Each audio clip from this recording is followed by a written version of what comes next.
सत्यमयी परमे आनन्दमयी चैतन्यमयी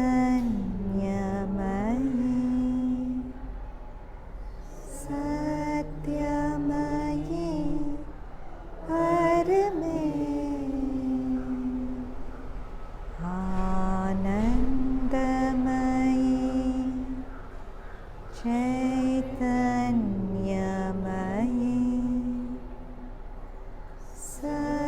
सत्यमयी परमे सत्यमयी परमे सत्यमयी परमे सत्यं ज्ञानं सत्यं ज्ञानं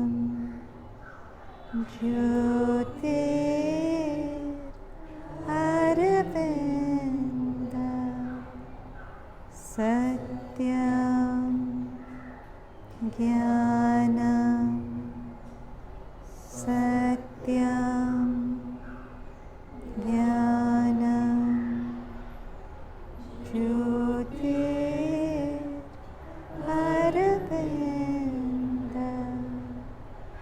सत्यं ज्ञानं सत्यं ज्ञानं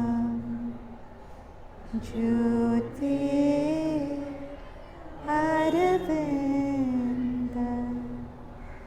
ज्योतिररविन्द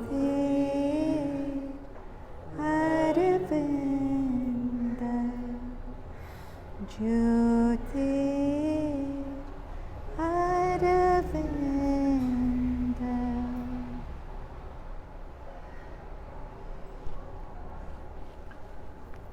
Okay, so our topic today is self-worth, and what are the situations under which our self-worth is shaky? When is our self-worth shaky? Come on, any answers? Someone says something to you and you let it reach you. Right. How you appear in other people's minds. Your self-worth is to a large extent governed by how another person is seeing you. If they don't see you well, you feel you're not so nice. What else hits your self-worth? When you feel an inferiority complex. When you feel an inferiority complex because you feel others are better than you. Because you compare yourself with others. So your self-worth gets a hit when you're constantly comparing with others, or when you don't appear well in people's minds, right? Also, does your self-worth get hit when things don't go your way? Because it's very uncanny, but when I work with children, whenever their parents quarrel or they have a divorce, 9 out of 10 children will think that it's because of them that the parents quarrel or divorce. It's just a default mechanism to think that if things are going wrong in my life, I'm bad. I don't know whether it has its roots in the karma theory India is so entrenched in, which is highly misunderstood, or what else, but largely the conditioning is that if something goes wrong in my life, I'm not good. Do you catch that? Yes. Anyone feels otherwise? Are we on the same page? Yeah? You want to say something? So, we are going to look at both these circumstances. One is when we don't look good in our own eyes because we are comparing ourselves to others, and one is when somebody compares me to somebody else and says something unpleasant to me, then my self-worth gets a hit. And secondly, when things don't go my way. when things go a little wrong, somewhere I shrink as if it's illogical, but emotions don't have a logic. The logic, it's like a conditioning which tells you I'm bad, so things went wrong, right? So let's read. The first part of the talk is source of inadequacy and the need to appear. How many of us feel we have an obsessive need to appear well in people's minds or our own minds? We do, right? We do. So, why does the ego play roles? Because of one unexamined assumption, one fundamental error, one unconscious thought. The thought is, I'm not enough. Other unconscious thoughts follow. Yeah, there's the ego is always incomplete. If we are identified with our ego, the ego feeds on polarities of arrogance or inadequacy. And arrogance sometimes, an excessive need to appear good in my mind or in people's minds, comes from a very deep-rooted adequacy. I'm feeling inadequate. So to assuage that feeling of inadequate, I have a compulsion to look good, to appear good in other people's minds. So the ego is always functioning out of incompleteness. However good you are, if you're identified with the ego constantly needs an affirmation from this person, from that thing, to feel complete. I need to play a role in order to get what I need to be fully myself. I need to get more so that I can be more. But Toll reminds us, you cannot be more than you are, because underneath your physical and psychological form, you are one with life itself, one with being. That oneness with being is Brahma, right? I am one with that being. So there's a beautiful line in the movie, What the Bleep Do We Know, which goes, I'm not telling you you're good, I'm not telling you you're bad, I'm simply telling you you are God. Every moment you are what the Sufi would say, the eternal spotlight of the eternal sunshine of a spotless mind. So in the Vedas, the sun is regarded as the symbol of truth, right? The Gayatri mantra, everything is about the sun. And in Rishi Patanjali's Yoga Sutras, in the Kevalyapad, I think Kevalyapad, yes, he says that as a metaphor, the sun is the Atma and the moon is the mind, because the moon is simply reflecting the light of the sun. Now, as we did in today morning's yoga class, there's a 10th Surya mantra, Om Savitri Nama. What does Savitra mean? The one who generates his own light, right? So if you look at that light, is it generating its own light? No. If you look at a fire, it's generating its own light? No, there's gas coming from the cylinder and it's burning. So in the whole universe, there's nothing like the sun, where hydrogen helium atoms are constantly interacting with each other to create light. So and because it creates its own light, it is eternal, isn't it? Other lights depend on being fueled from outside. If that condition of fueling is exhausted, they won't shine.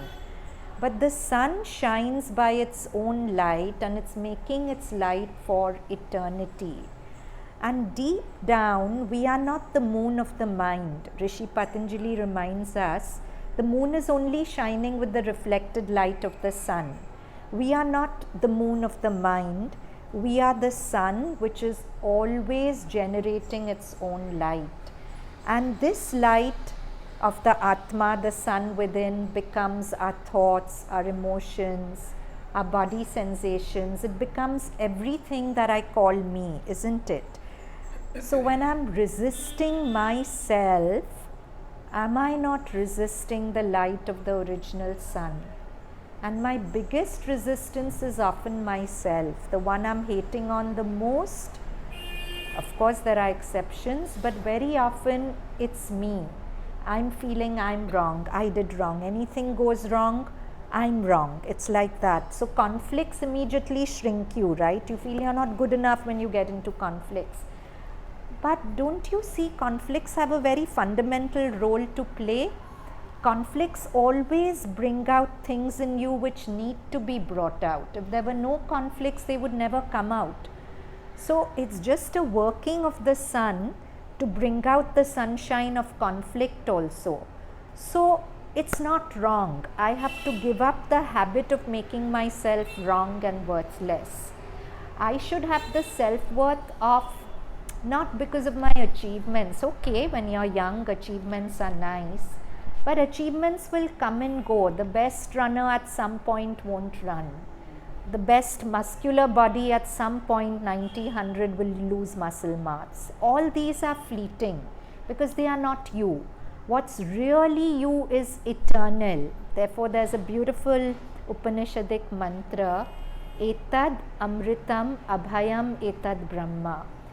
Etad, this one who's eternal, it's generating its light since eternity. Etad Amritam, never dies.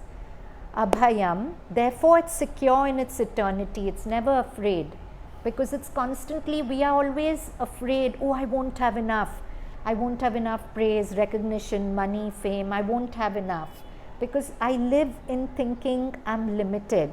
But if I really knew I was eternal, to that extent I'd not be afraid, right?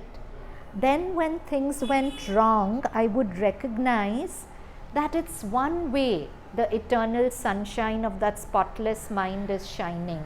Yeah? So Sri Aurobindo says it so beautifully, I think in Life Divine, or Synthesis, one of the two, but I think it's Life Divine. He writes that the Brahman invests as much of himself into making the strong, into the strength of the strong, as into making the weakness of the weak. Wow, that's mind-blowing. That means whatever I feel are my shortfalls, the sunshine, the sun has worked as hard to create my shortfalls as to create my strengths. Because the shortfalls are also the caterpillar which is the butterfly in the making, the thorn which is going to be justified by the rose to come. So just because things go wrong or I get into conflict with someone, I've gotten into the habit of shrinking, right? But I can change that habit. I can change the habit of expanding into peace in the face of conflict, because that is just an old emotional habit. It's an emotional home that whenever there's conflict, I shrink. But if I practice the other thing, I can actually expand when I'm facing conflict. Do you understand what I'm saying? Any questions still here? Any questions? Okay. So keep this in mind as we go further. I need to play a role in order to get what I need to be fully myself. I need to get more so that I can be more. But you cannot be more than you are, because underneath your physical and psychological form, you are one with life itself, one with being. In form, you are and will always be inferior to some, superior to others, right? In form, and that will also change. This year I'm superior to this A person, next year I may be inferior. That will go on changing. In form, I'll always be superior or inferior. Superior, in essence, you are neither inferior nor superior to anyone. What are you? What are you? The eternal sunshine of a spotless mind.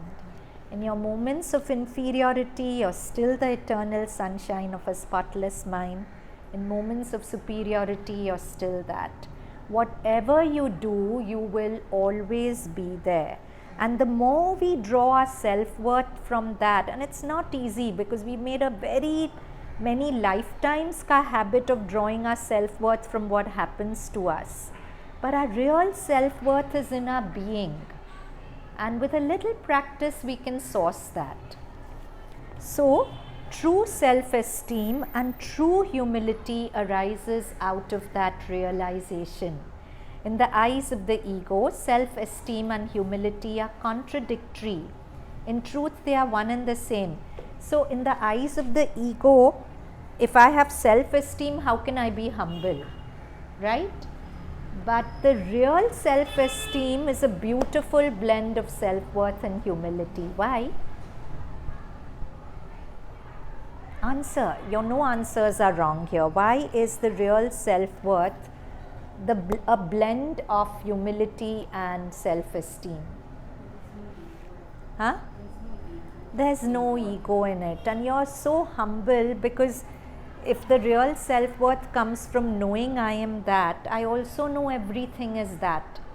So the way I respect that in me, I respect that in everyone, independent of their qualities, independent of what they are God. And I'm constantly in a state of pranam to the God in everyone. That's the real self-esteem. To know that I am also God and everything is also God. So you can't help but be humble, no? And that's why if you see the sages, they were the humblest people. If you look at Raman Maharishi, all the great ones, Raman Maharishi had plethora of devotees who would cook and everything for him. But every day early morning till he was healthy, he would be in the kitchen chopping vegetables, serving people food. That's how all the great masters were. If you look at Swami Vivekananda's life, if you look at Sri Aurobindo's life, the strongest were the humblest. In fact, the humility was their strength. They were never arrogant about it. Look at somebody like Sri Aurobindo, what gifts he had. But was he ever arrogant? Look at Mother. In fact, when people used to go to her, she used to bow to everyone, and it used to make people uncomfortable. They used to say, Mother, we've come to do pranam to you, you please don't bow to us. So she would scold them that you're so stupid, you think I'm bowing to the form of you. I'm bowing to the God in you. How can I not bow, and how can you tell me not to? So they are constantly humble towards everyone. I always say, I judge people by how they treat their house help. You can be very nice to people, but if I see that I'm in their car and they buy a coconut water for themselves and don't buy one for their driver, they are not humble enough. They may be very humble to me because my relationship with them, but there's no equality in their mind. So you'll automatically be humble and you'll want to serve in any way you can everyone, because you're serving God at the end of the day in every form. So in the eyes of ego, self-esteem and humility are contradictory. In the truth, they are one and the same. Now this is a lovely piece with bucketfuls of laughing salt. Okay? You know, we say take it with a pinch of salt. Here they are saying take something with bucketfuls of laughing salt, laugh at it. One of the greatest traps for the human mind is its constant concern to create favorable impressions in people's minds. And a common source of unhappiness is the unease caused by the possibility of being judged negatively by the people. If we look closely at our thinking process, we will see how our thoughts are really dreams we have in a waking state. This is very, very important. To us, our thought is very real. But actually, every thought is a dream you're having in a waking state. A dream conditioned by your past thoughts. Every thought in this moment is the sum total of all thoughts you've thought in the past. It's like a software program in your head. Not clear, Shaivi? So, if every thought is a dream you're having in a waking state, and I allow a dream to make me so unhappy, there's something very wrong with me, no? How many times a person says something quite harmless, but you build a story in your head. She's saying this because she's thinking this, she's doing this, she's always doing that. But can you really know what space she spoke to you from or sent you the message from? You can't know. But you believe that whole dream your mind is creating so seriously that you start creating enemies in your head. You start becoming unhappy, you start disliking yourself. So this is something like last time, thanks to Nash, we had that beautiful statement suspend judgment, and I told you to put it up on your board. This also is worth putting up on the board. Every dream every thought I'm having is a dream in a waking state. It's as random. Dreams are not true. If somebody hits me in a dream, they've not really hit me, right? It's random, it's chaotic. My thoughts are like that. I'll think of this, then it'll go to that, then it'll go to that. So every thought is a dream I'm having in my waking state. If I were to sum up 2 things I try to teach the children in school by the time they reach 10th, one is not to take your thoughts seriously, and 2, to take grace very seriously. If you have these 2 things in you, you're safe for life.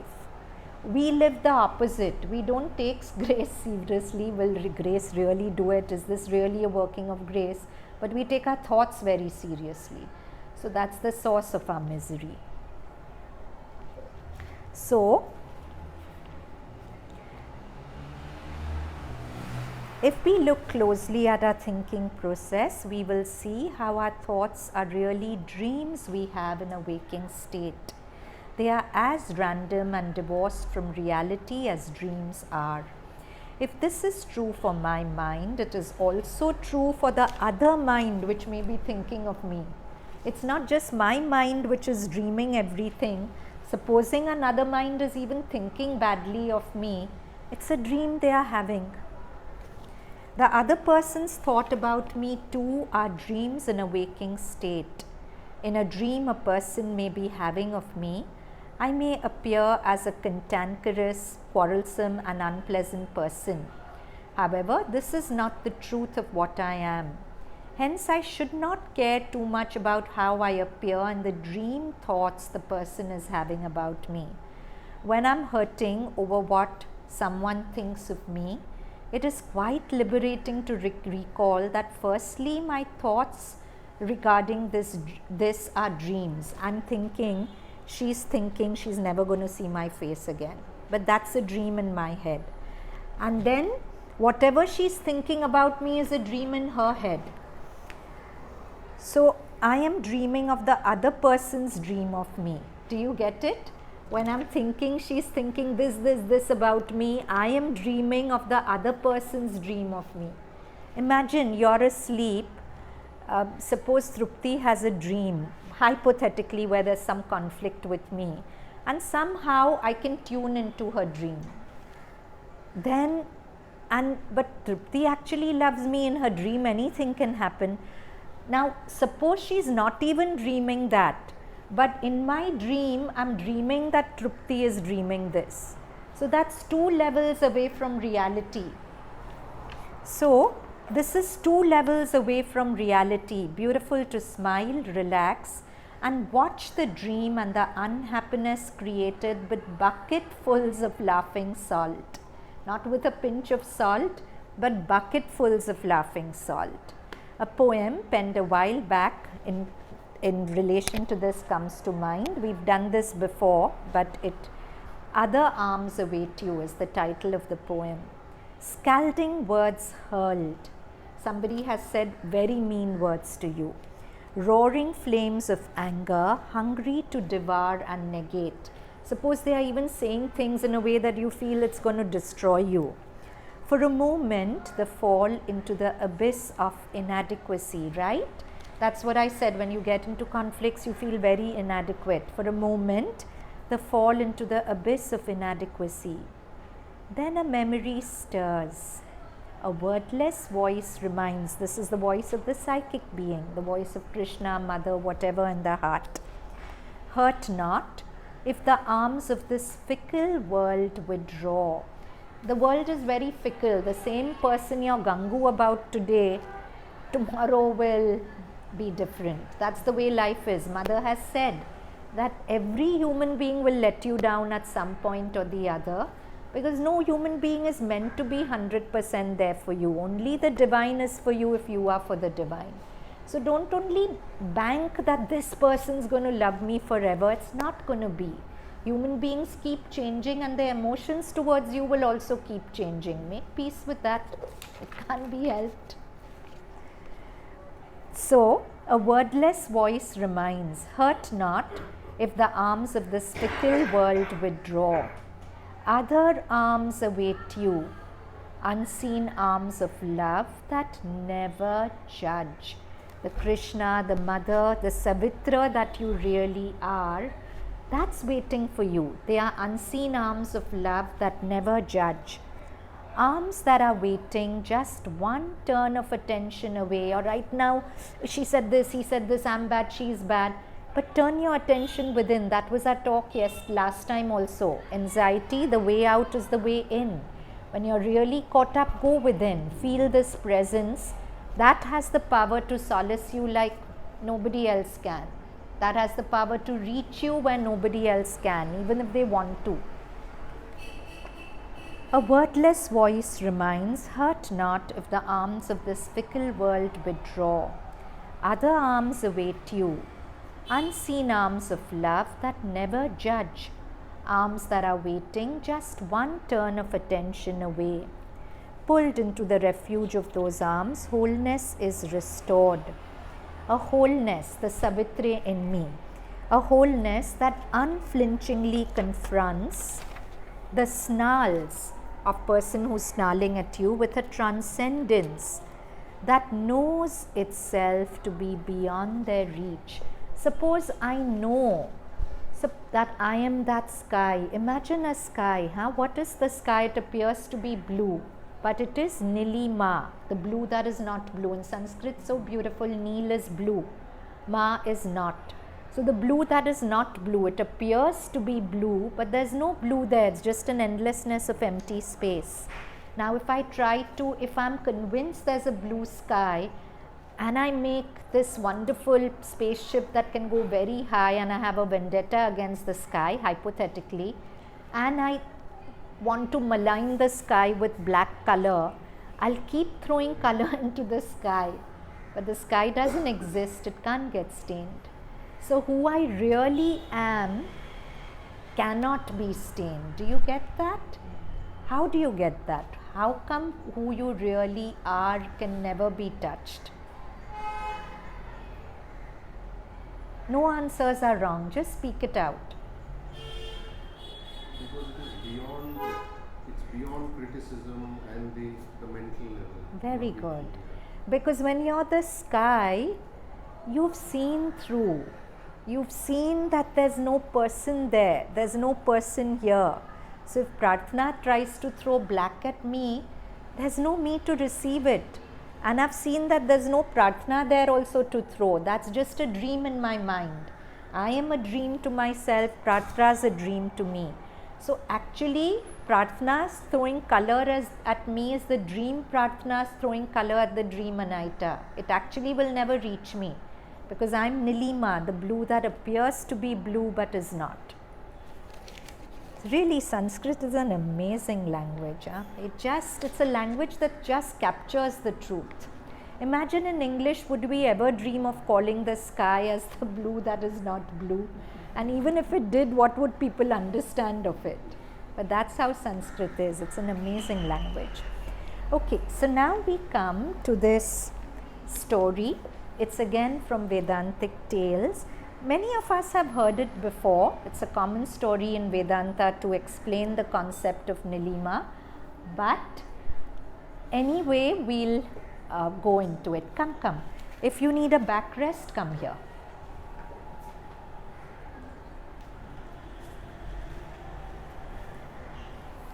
So, this is a story of a lion cub, okay? So now this lion cub, there was once a time when a lot of sheep were grazing in the forest, and they saw this lioness who looked heavy, fat and sick. And the lioness was dying because she was very hungry and she didn't have strength to kill and eat. But she saw these little baby sheep and she said that, let me try my luck if I manage to pounce on them. But all the sheep scampered. There's just one little ewe is a female sheep, who stood transfixed because she was about to give birth to a baby. and she knew that if she ran, her baby will get hurt. So that's the instinct of the mother's love. She didn't run from the lioness because she wanted to safeguard her baby. So the lion jumped, but before it could catch the mother sheep, she fell down and died. And a little baby lion cub came out. And a lion cub first is blind, it can't see, it takes time to open. And it's groping around to find its mother to suckle, it needs, but the mother was dead. So it kept nuzzling the mother, but the mother wouldn't wake up, she was dead. Now this female sheep, and this is not uncommon, very often another species will suckle an abandoned cub. So this female sheep, that's what you really feel. It's true when they say the universe pretends to be made out of matter, but it's really made out of love. So this female sheep took the baby lion and started suckling it. And over a period of time, she just went blind to the fact that it was a lion. She thought it was one of her sheep. So she named it Hari. Now Hari the lion grew up among sheep. Now baby picks up the language he learns. He learned sheep bleating, so he never roared. He would try to bleat like the sheep. He would eat grass like the sheep. And he was never really happy among the sheep because he wasn't being himself. And he would keep complaining to his mother that I'd find the sheep company very boring, I'd rather just be alone. And the mother would say, please behave yourself, as it is everyone calls you odd, and I don't like that. So you should conform. You'd make more of an effort to give company to the sheep. And then he became an adolescent, and it became time for him to marry. But the thought of marrying a female sheep was the most repulsive to him. But he was very handsome, so all the female sheep would come to him. But he would feel repelled till his mother again appealed to him, and the only one he loved was his mother. So just to make her happy, he would outrageously flirt with the sheep, but always break their heart because you're never interested in any of them. And he would make friends with the other sheep, but he never really enjoyed it. So he thought by conforming he'd feel better, but he started feeling more and more miserable. He would feel empty and lonely, as if there's more to life, but where can I find that more? Then one day, he saw a lion in the distance, and everything in him became alive. Intuitively, mentally he knew the lion would eat him up, so there was fear, but intuitively he sensed himself in the lion, so he became very alive. And he had an urge, oh God, let this lion eat me up. Better to be consumed by a lion than to live this horrible sheep life. But it was duality. Again the fear came back and said, no, please go back to the sheep, you're safe. So this went on happening till I'm going to read to you. So then one day he couldn't get the lion out of his head. So one day he chewed on the freshest grass and thought he'd make a gift of that grass to the lion. So he took it in his mouth and he looked for the lion. And the lion told him, but why are you so scared? So he said, sir, you're a lion, you'll eat me up. The lion said, what is this? This is a younger lion, stronger than me. What is he behaving like this for? So the lion told him, you have to leave the sheep and come away to the forest. So he resisted. But finally one day he could not bear the emptiness anymore, and he said, doesn't matter, if I die, I die, it's better than living this miserable existence. So he took a gift of grass and he went to the lion. And one day the lion told him that the lion kept convincing him, you're a lion, but he wouldn't believe it. So the lion gave him a mantra. Day and night repeat, I'm a lion, I'm a lion, I'm a lion. We've guessed. For us, what's the mantra? Aham Brahmasmi. I am Brahma. Brahma is our lion self, right? The true self that we really are. So he went on saying that, and sometimes he'd get glimpses where he'd feel very complete and happy, but then his sheep Prakriti would come back, he would again start feeling unhappy. And now I'm reading in the words of the author.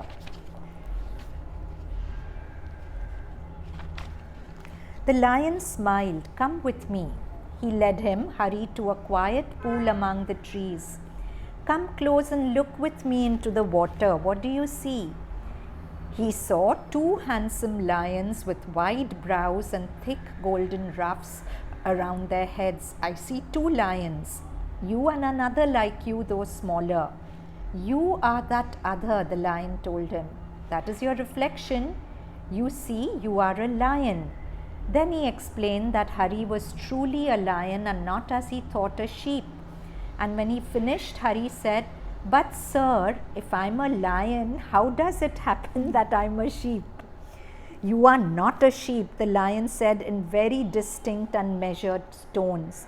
I have just been telling you you're a lion, but, Hari said. So the lion represents our guru, who's constantly telling us you are not this little hurting littleness. You are much bigger than that. What you know of yourself is the tip of the iceberg of what you really are.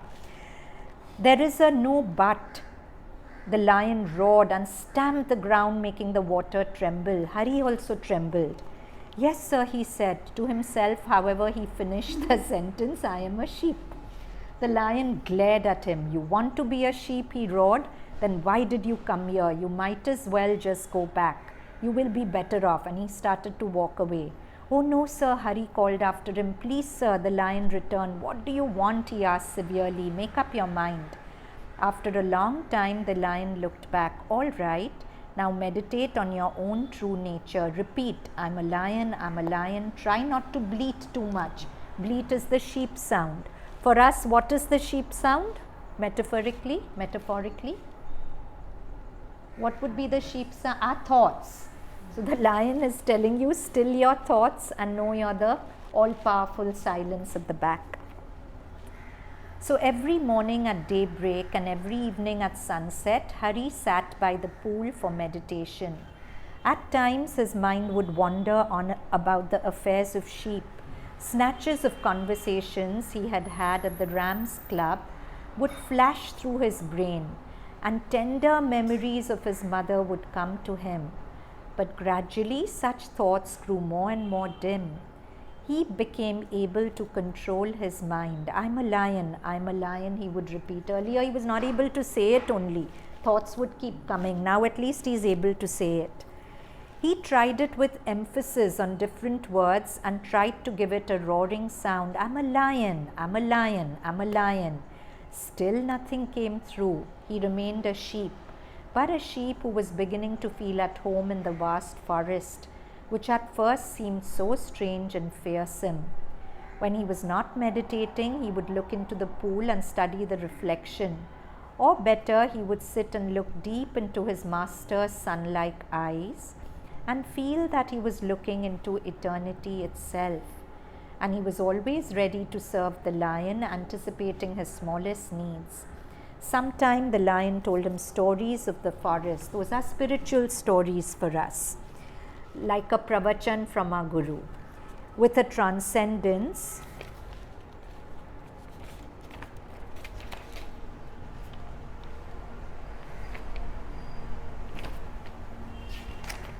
stories of the forest and of other lions. Other lions are other saints for us.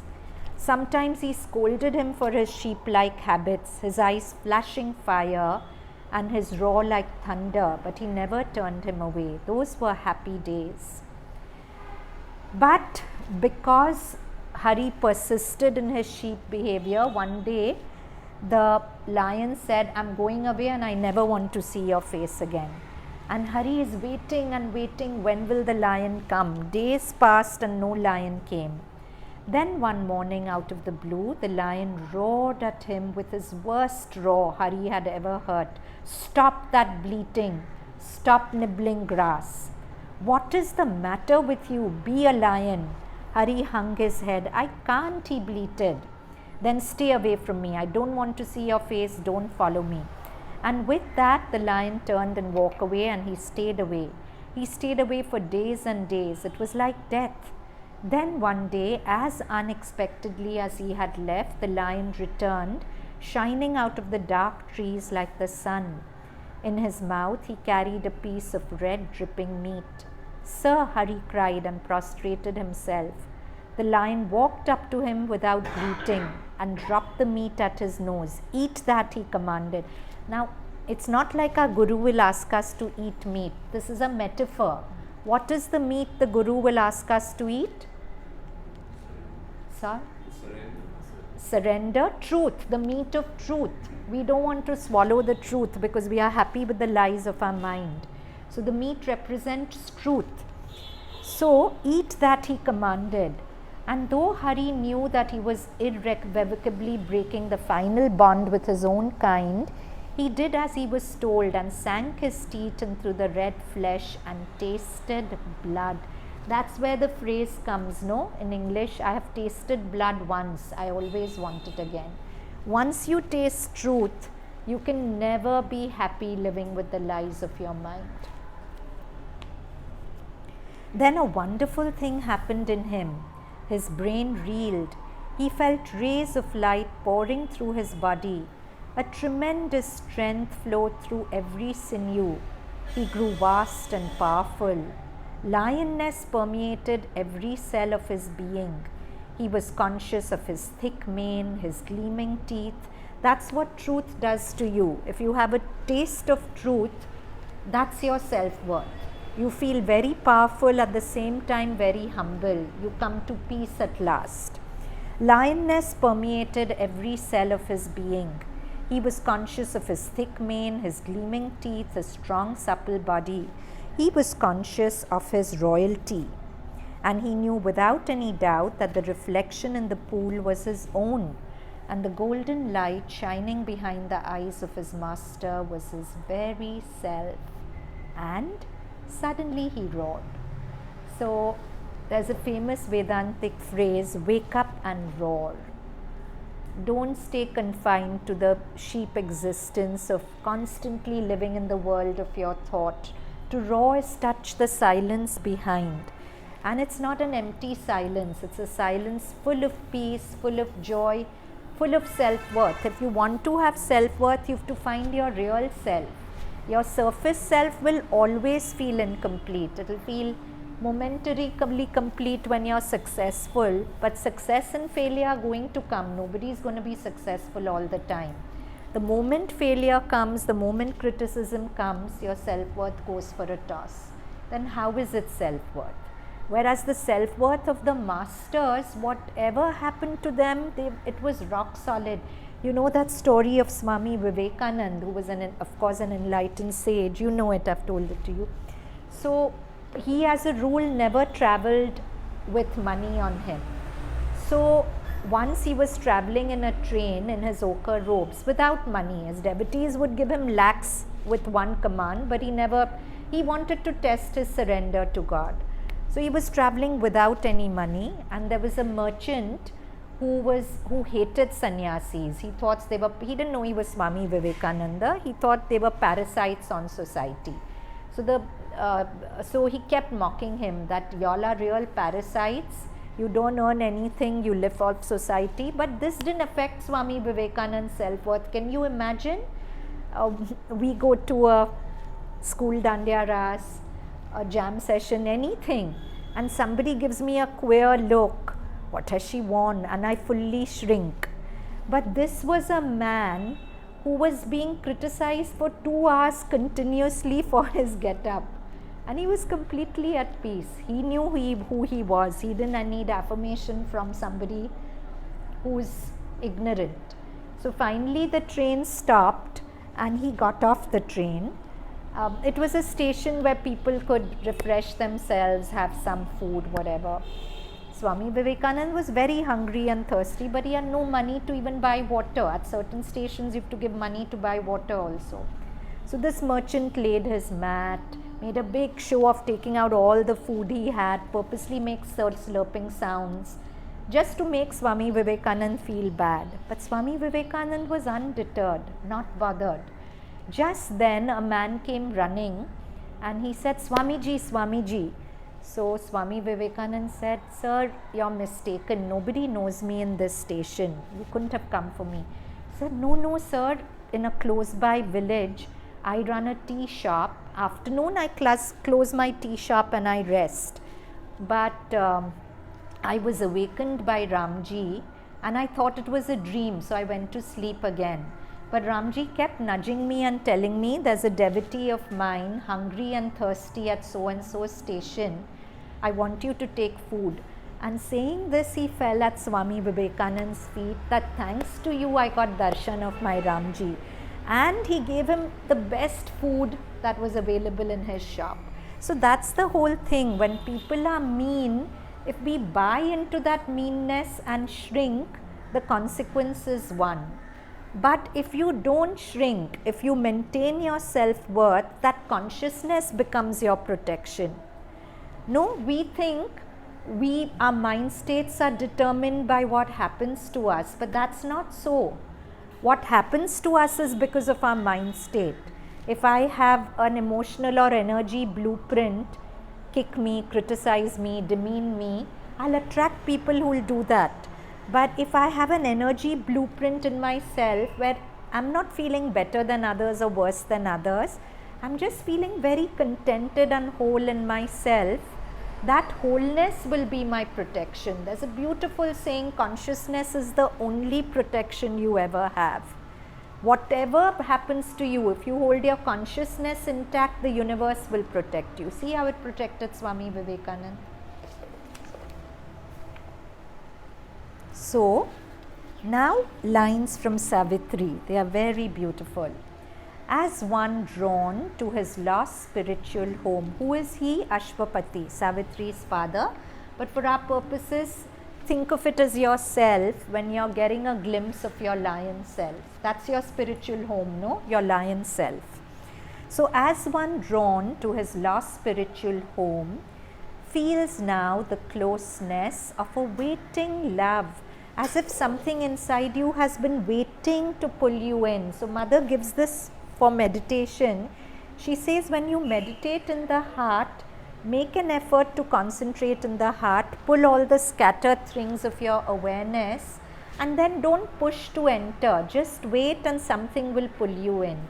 That's when the real meditation happens. When you're not pushing to enter, you're just offering yourself and something just comes and pulls you in.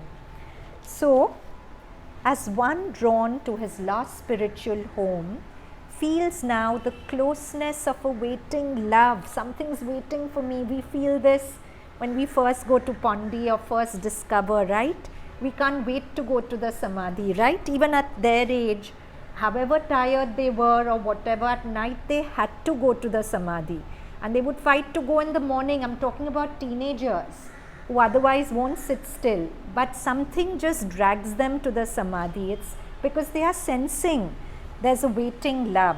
As one drawn to his lost spiritual home, feels now the closeness of a waiting love, into a passage dim and tremulous that clasped him in from day and night's pursuit, he travelled led by a mysterious sound, the unuttered word. Yeah? In Savitri, Sri Aurobindo uses the phrase unuttered word. The voice of the soul is the unuttered word. So that's the mysterious sound. A murmur multitudinous and lone. All sounds it was in turn, yet still the same.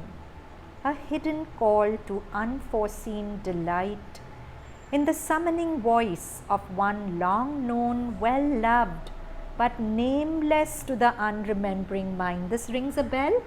When we go to the Samadhi or any place where we connect, it's like summoning voice, somebody who's calling you, of one long known. I feel as if I've known this one all my life, well loved, but I don't remember who it is. It's like a faceless face. I told you, right, there was once a time I took kids to Pondi, and this girl didn't know anything about the mother, but she sat in the meditation room inside where there's that big picture of the mother, and she couldn't stop crying, not because of anything, and she couldn't understand it because she never cried like that. She said, that lady is a stranger to me.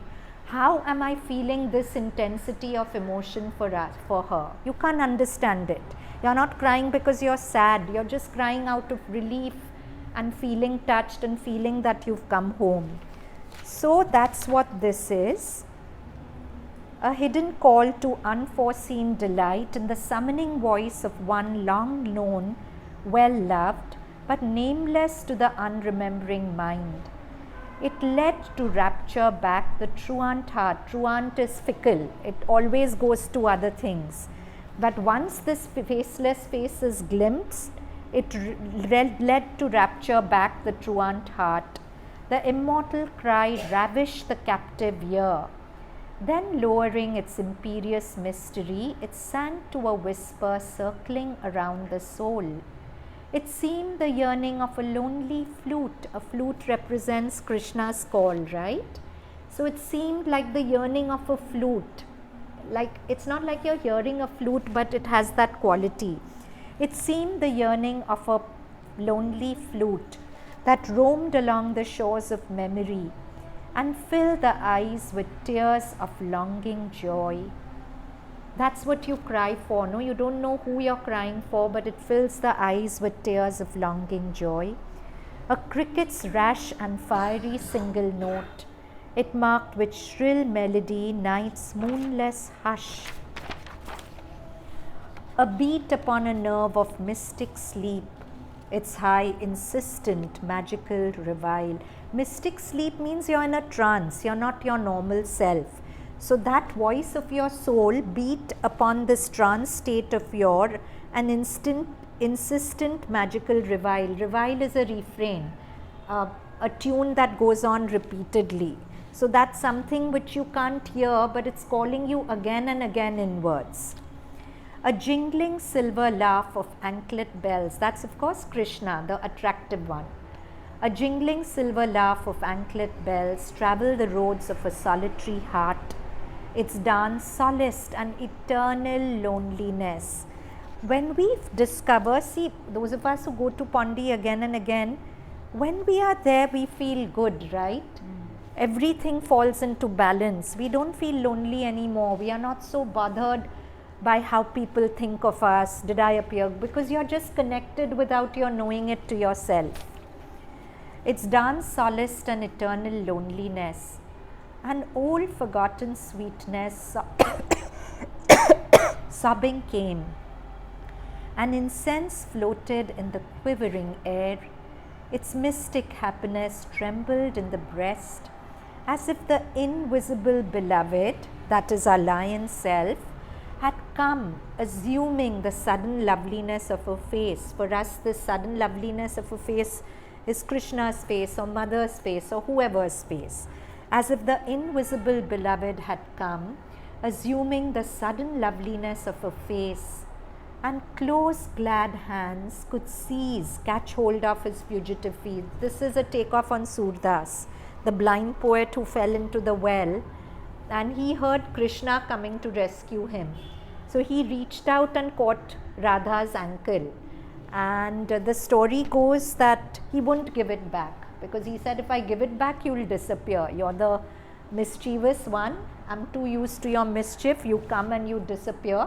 So if I have Radha's anklet, you will stay here. So Radha pretends to get angry and tells Krishna, I want my anklet back. Do something. So Krishna tells Surdas, I'll give you 2 boons. I'll give you anything you want if you give me the anklet back. So Surdas says, I want my vision. All my life I've thirsted to see you. Now you're in front of me and I don't have eyes that can see. So Krishna gave him his vision. He saw Krishna in all his resplendence. He lost his senses in ecstasy. And then Krishna said, okay Surdas, what is your second boon? So Surdas said, now take away my vision. Having seen you, I don't want to see anything else. So that's Surdas's story. So this is what it means, and close glad hands could seize his fugitive. Fugitive are feet with which run away.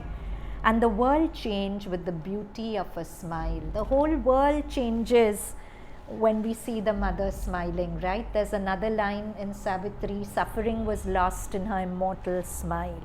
Behind all that is, all that was, is thy divine unchanging smile. This smile is referred to, but you don't see it with the physical eyes. You see it with subtle eyes, intuitive eyes. So this is a very beautiful passage. I'll just keep my eyes shut. Mother has said the best form of meditation is to read Savitri. She says Savitri works on opening the petals of your soul or psychic being petal by petal. So just concentrate in your heart and listen to these words. Don't make an effort to understand, just listen. As one drawn to his lost spiritual home, feels now the closeness of a waiting love into a passage dim and tremulous that clasped him in from day and night's pursuit. He travelled led by a mysterious sound, a murmur, multitudinous and lone. All sounds it was in turn still the same, a hidden call to unforeseen delight, in the summoning voice of one long known, well loved, but nameless to the unremembering mind. It led to rapture back the truant heart. The immortal cry ravished the captive ear. Then, lowering its imperious mystery, it sank to a whisper circling around the soul. It seemed the yearning of a lonely flute that roamed along the shores of memory and filled the eyes with tears of longing joy. Okay, now we come. You can keep your eyes shut if you're connected within, but still listen.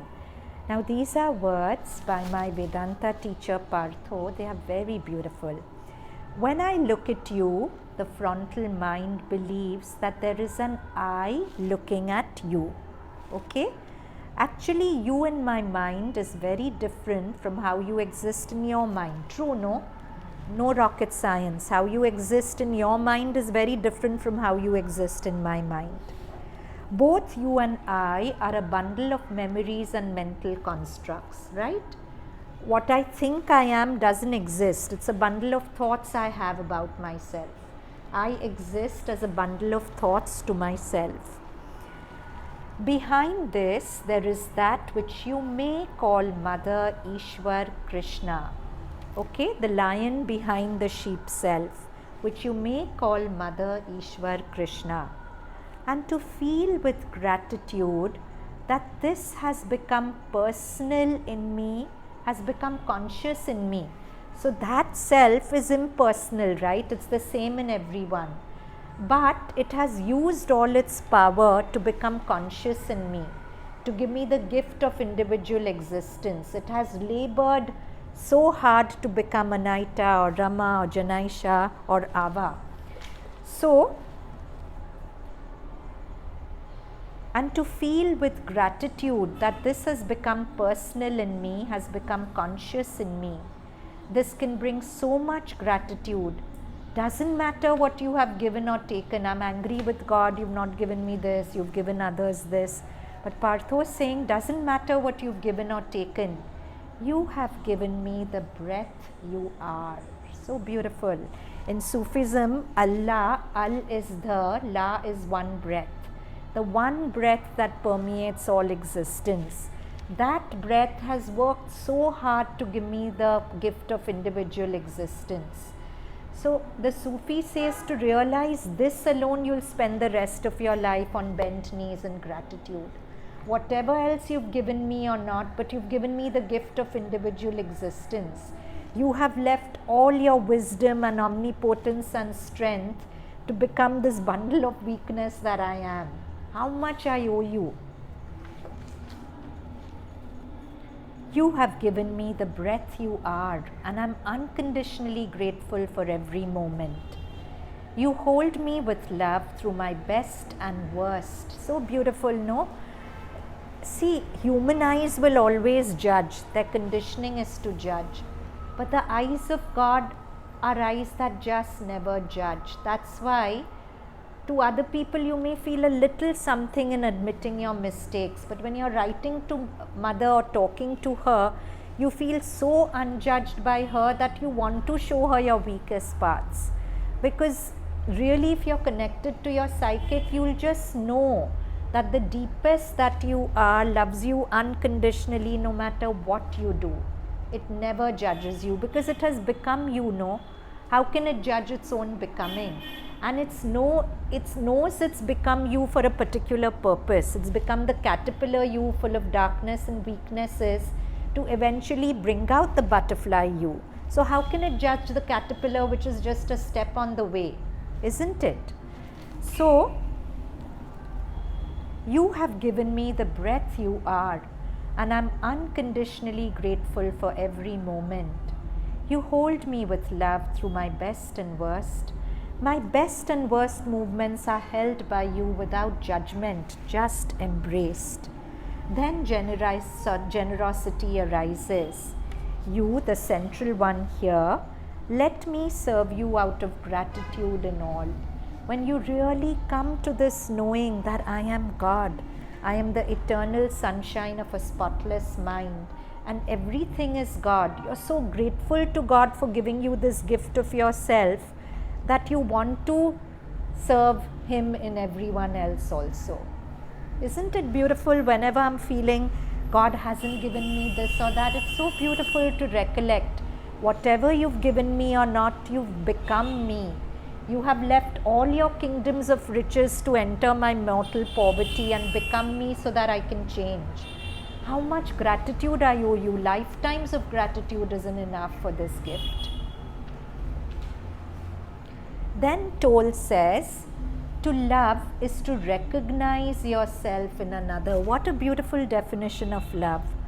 To love is to recognize that Prarthana is also me. So what I do for myself, I want to do for Prarthana. The same breath that became me has become Prarthana there, Amine there.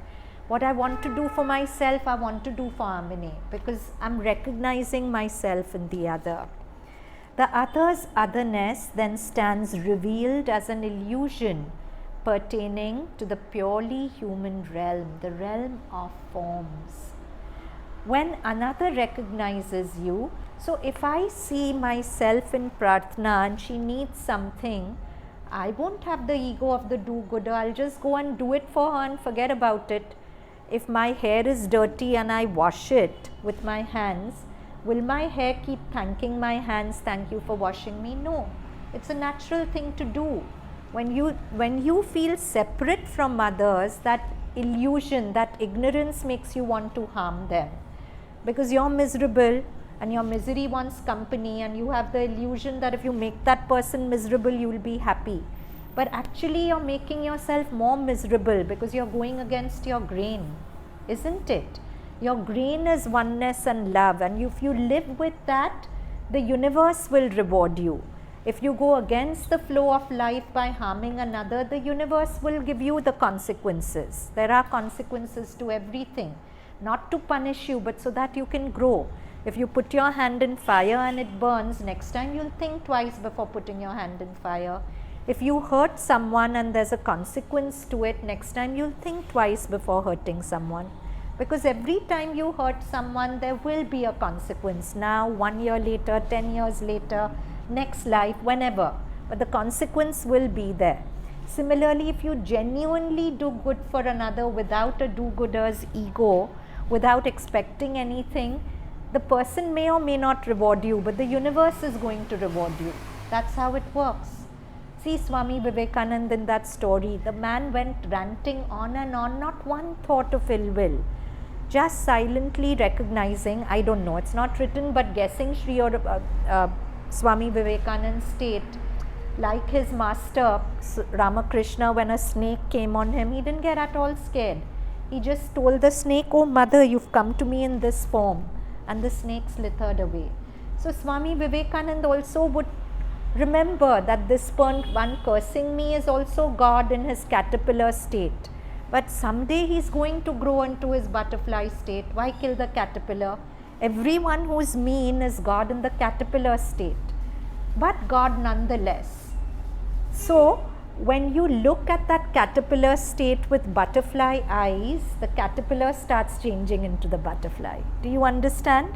If you're anchored in yourself and you look at the person raving and ranting or saying mean things from that self, you're bringing out the butterfly self in that person. Yeah? So it's such a powerful practice. Instead of repeating the same circle of hurt and revenge, where has it got us? Change something, life will change. So to love is to recognize yourself in another. The other's otherness then stands revealed, pratna, as an illusion pertaining to the purely human realm, the realm of form. When another recognizes you, that recognition draws the dimension of being more fully into this world through both of you. So beautiful. If I'm raving and ranting and Ashumi is an enlightened person and she looks at me from that enlightened butterfly state, my butterfly state comes forward. That happened in Angulimal's life, right? He had killed 900 people. But one meeting with the Buddha and everything changed. I'm not going into that story. Do look it up on the net if you've not read it. Umpteen stories like this. A master comes and looks at a suffering, ignorant human being with that gaze. That gaze changes everything in that person. Now we aren't masters, but we still have the divine inside us. And we still have the capacity of thought that can remind me that this person hurting me also is the mother. This person I feel revolt from is also the mother. And that thought is very powerful. Keep that as a constant smaran. So when one recognizes you, that recognition draws the dimension of being more fully into this world through both of you. That is the love that redeems the world, isn't it? That was the love of the Buddha that redeemed Angulimal. That was the love of our Guru who has redeemed so many things in us. A story comes to mind. There was once a boy, I think I've said it before, but it lends here. So there was a boy who was into drugs and his girlfriend was a regular at the Savitri class, and she wanted him to come, she wanted him to change, but he was in his own world, he wouldn't come. So one day she lied to him that I'm taking you to a literature reading class, and he came. And for some reason he was touched by the mother's presence here, and after that he wouldn't miss a single Savitri class. He started yoga, he started a lot of self-work, and one day from his own being it came, I want to quit drugs. So he was making his effort to quit drugs. Now we all know that children fund their drugs by becoming drug dealers. That's the sad drug racket in our cities. Because otherwise where will they get money for drugs? So these people roam around on the school and college campuses, entice the vulnerable ones and brainwash them into being drug dealers. So this boy was also a drug dealer, and one day he met another drug dealer. Let me call him Rahul, let me call this boy Ajay. That's not, but whatever. So Rahul was furious that how dare you get out of the drug racket, and he attacked him with a knife. And there was a police case, and it was a very unhappy story in his mind. And Ajay said that whenever I'm quiet, I just remember Rahul and I feel mad with fury, and it's the worst feeling on earth. But whatever we did, it would keep coming back. Then those days I used to take the Savitri group to Pondicherry also. So he came with me on one Pondi camp, and he sat at the Samadhi the first night, and he's just talking to the air. He had no faith in the mother. But he said, look, everyone here believes you exist. I don't know whether you are or not, but you're supposed to be here and you listen. So if you're here, help me. I am mad with rage about this Rahul incident. Help me. So he had this whole inner dialogue, and at the end of it, he felt something fall on his shoulder. He thinks it could be from the service tree, but when he looked, there was nothing. But he had a sensation of something falling. And he said, after that day, I have never had one thought of rage about Rahul. It's like Rahul didn't exist. It's like in one sweep of grace, Mother took away his past. Because remember, consciousness is the only protection you have. If he had continued to hate and have revenge, he would have attracted Rahul and other drug dealers back into his life. But this is what is being said, that when the butterfly looks at the caterpillar and at the Samadhi, Mother is the most supreme butterfly constantly looking at us. Intensity of his prayer. Huh? Maybe intensity of his prayer. Intensity of his prayer, but more important than that, Mother's answer, no? How swiftly she answered. And she lifted off perhaps a lifetime of karma from him. After that, he's never gone back to her drugs. He doesn't even drink alcohol. His girlfriend may have alcohol at parties, but he'll drink green tea. Now, of course, after many years, he may go back to it a little, but there was a long spell where he would not touch even alcohol. And he's not back. And yes, this is very funny. Very often when he'd want to have drugs in the period when he was oscillating, I give them Seeds of Light, that little book. So he'd open to it for an answer, mother's quotation. So once when he was asking her, Mother, should I have this toke or not? He opened to mother's words, higher, ever higher, never stop till you're contented. So he was so amused by mother's sense of humor that he didn't have it. So she has different ways in which she works on us. So when another recognizes you, that recognition draws the dimension of being more fully into this world through both of you. That is the love that redeems the world. Now this piece, leap of faith. The leap of faith is a movement of consciousness that sees through appearances that overwhelm or threaten to the occult hands of love that are weaving these appearances. Occult is hidden. So a leap of faith is the recognition from the heart that, suppose Amine is hypothetically coming to me with a lot of aggression, hypothetically, completely hypothetically. So my mind will say, oh, why does Amine not like me anymore? She was my favorite student. What has happened to her? Who has poisoned her mind? Blah, blah, blah. But the leap of faith is this seeing from the heart that recognizes Nilima, the sky that is not blue. Amine, who's not Amine. She's not Amine. She's just a becoming of that same breath that I am. The same mother, the same God. And that occult hands of love is precipitating Amine to be like this, to bring out things in me that needs changing. I told you at the beginning that conflicts aren't bad. I shouldn't shrink when there's conflicts. If there was no conflict, nothing that needs to come out in me would come out, and then it would never change. So, the leap of faith is a movement of consciousness that sees through appearances that overwhelm or threaten to the occult hands of love that are weaving these appearances. When those hands are seen, the fabric woven by them becomes a tenuous phantom. When I see that it's mother behind Amine, Amine becomes a hazy ghost for me. I don't take Amine very seriously. The leap of faith is about landing firmly in the knowing that no person or personal will is the source of perceived ill will or threat. I may think that this person has a personal agenda against me, but not so. This person is being manipulated by the higher power to bring out what needs to be brought out in me.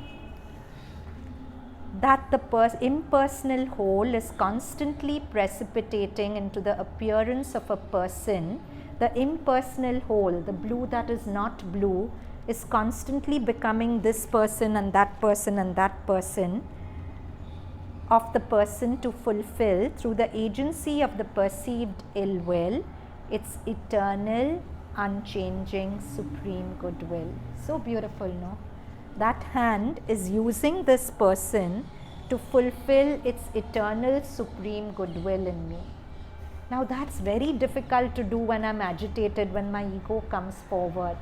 That's why it's called a leap of faith. A leap of faith from the story in your head to your heart, where you already know this. Nobody needs to tell you this. This is the Kalyan Shraddha Sri Aurobindo speaks of.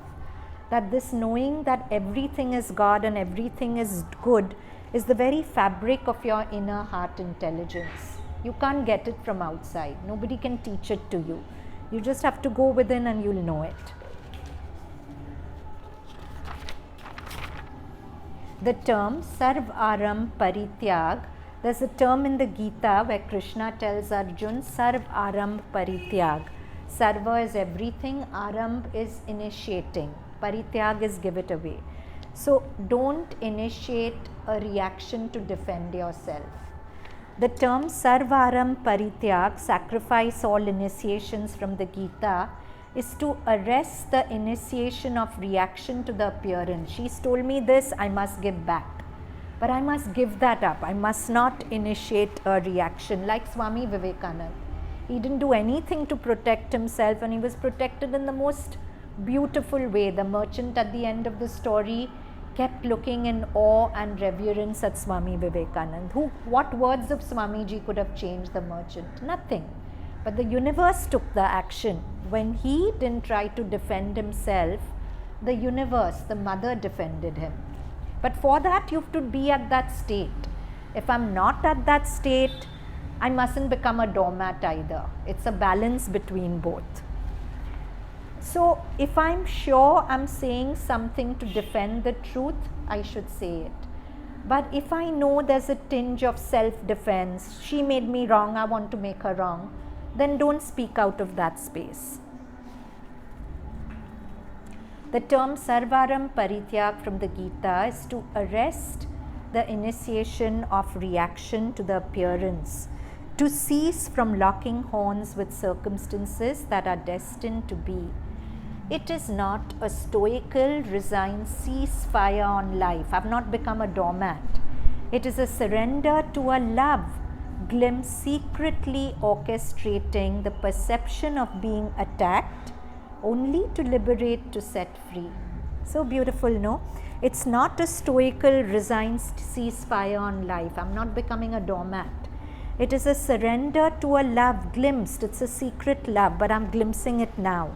Secretly orchestrating, making happen the perception of being attacked.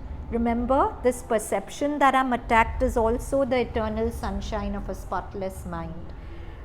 The perception comes up as a result of conflict so that I can see it and outgrow it, right?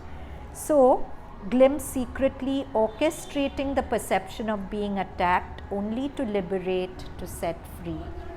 Now, the last passage for today is again a passage from Savitri, very, very beautiful. So, he's talking about a state where you're feeling your lion self, a state of this oneness. So, he says, all grew to all, kindred and self and near. Kindred is my kith and kin, self and near. Everything feels like my own. So, there's that saying, no, Vasudev Kutumbakam, an enlightened being feels everyone is my body, everyone is my family. Wherever I go, I nurture and look after everyone as if they are my family members. So in that state, all grew to all, kindred and self and near. The intimacy of God was everywhere. No veil was felt, no brute barrier inert. Distance could not divide, time could not change. A fire of passion burned in spirit depths. A constant touch of sweetness linked all hearts. So feeling Mother's presence inside is that constant touch of sweetness which links my heart to every heart. The throb of one adoration, single bliss, in a rapt ether of undying love, and inner happiness abode in all. A sense of universal harmonies, a measureless, secure eternity. We discussed this. When you touch your lion self, you don't feel temporary. You know you've always existed and you will always exist. And that sense of eternity takes away all fear. Secure eternity.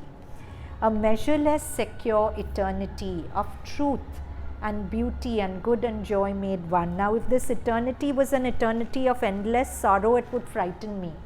But the lion self is an eternity of truth and beauty and good and joy made one. So why would I be scared of that? Here was the welling core of finite life. A formless spirit became the soul of form. What we were saying, whatever else you've given or taken away from me, you've given me your breath. A formless spirit has become this form. Yeah? So we'll stop here. We'll do a very powerful meditation which we did in the yoga class also this morning. Because at the end of the day, words are words. But if we really want to change this pattern of feeling unworthy in us, we need to do something. So you'll practice this for 21 days, 12 repetitions every day. Will you do that? And then do message me how the feeling changed or not. So what you have to do is, it's a beautiful emotional centering taught to me by a wonderful teacher, Adil Palkiwala, but I've added the dimension of worthlessness to it. Okay, so what you do is you put your hands here, because this is the vital region, the region of emotions, and you exhale, collect the emotional debris into an inverted namaste. Inhale, stay, saying, I release the feeling of worthlessness, and offer it. As you exhale, bring the hand up, offer it to the heart, and offer it to the light of my soul.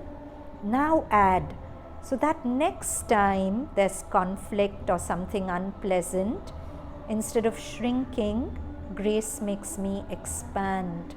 Just like Swami Vivekananda in the story. You don't have to say all this, you say it in your own words. So open your eyes again and watch. You're here, then you'll do it on your own. You're here. Inhale, stay. Exhale, collect the emotional debris. Inhale, stay, saying I offer feeling of worthlessness to the light in my heart. And with the namaste you say, so that next time there's conflict or something unpleasant happens, I expand instead of shrinking. I expand into peace of my real self instead of shrinking. Clear? Does everyone remember it? Does anyone need a revision of anything? So can we do it 3 times on our own? Tell us when to breathe and when to. So here inhale. All movements after this are on the exhalation. Exhale, inhale, stay. Exhale, movement, come back. Inhale, stay, and say next time there's conflict or negative things, I expand into peace instead of shrinking. Got it? Can you all do it 3 times? You're in a very special place. I can't, before you go, just read that message. When Sarkar was open, Mother actually gave this as a message for Sarkar. Avantika, can you read it aloud? Loud.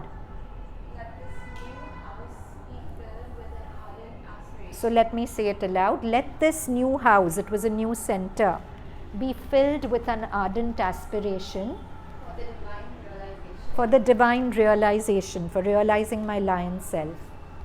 And in answer to the call, the divine presence will always be there. And in answer to the call, the divine presence will always be there. So if you really call as usual, everything depends on how it's done. If you do it not believing, mechanical, no effect. But if you do it with all your aspiration and the intensity of your aspiration, Mother will surely hear.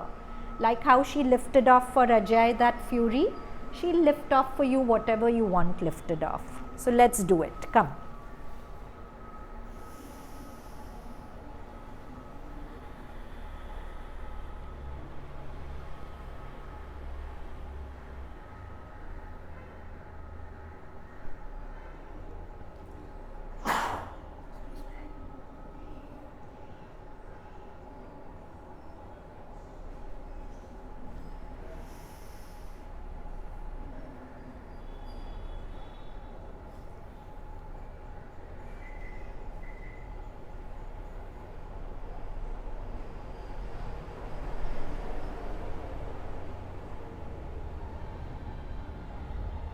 So that next time something goes wrong, I expand into the leap of faith we spoke about, or I expand into peace.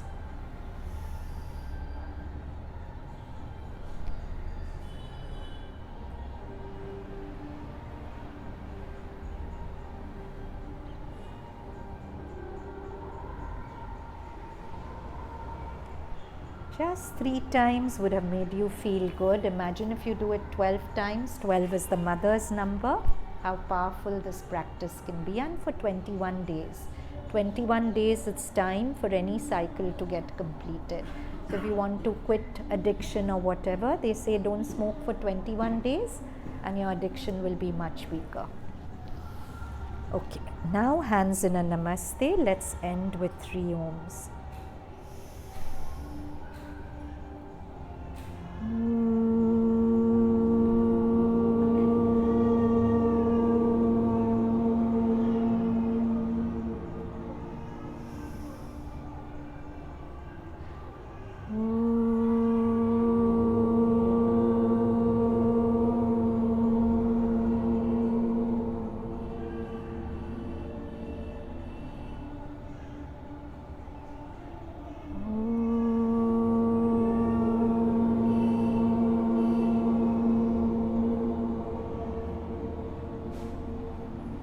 Relax your hands, and there's a very special atmosphere here, so let's not spoil it by talking in the room at all.